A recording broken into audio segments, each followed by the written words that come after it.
L'usine.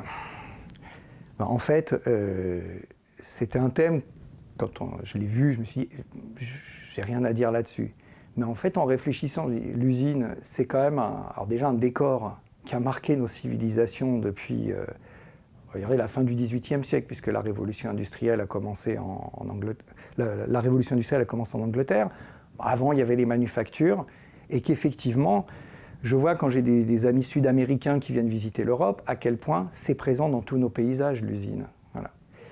Et à quel point aussi, moi qui suis un grand fan et admirateur de Lavilliers, c'est un truc qui a marqué aussi, au-delà de l'aspect économique et social, la culture de notre pays, de l'Europe et même plus globalement du monde.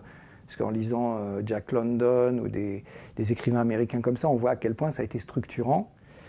Et maintenant, l'usine, en soi, c'est un peu ce que je disais sur l'opium du peuple tout à l'heure. C'est un lieu d'aliénation, c'est évident. Marx l'a très bien analysé. Zola, à sa manière, l'a très bien décrit aussi. Les ouvriers l'ont vécu dans leur âme, dans leur chair, etc.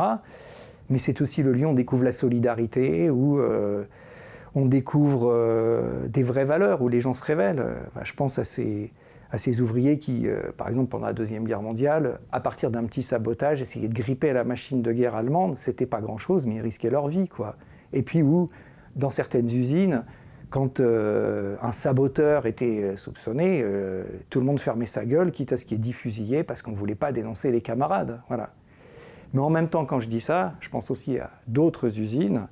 Je pense aux usines de la société Foxconn en Chine, je pense à ces maquiladoras au Mexique, où un prolétariat qui n'a rien à envier au prolétariat européen du 19e siècle, croupit encore dans des conditions abjectes, des enfants, etc.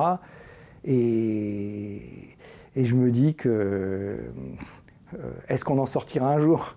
Est-ce que l'usine pourra être, comme dans les rêves des socialistes utopiques, un lieu d'épanouissement, d'accomplissement pour tous? Mais ça me paraît pas gagné.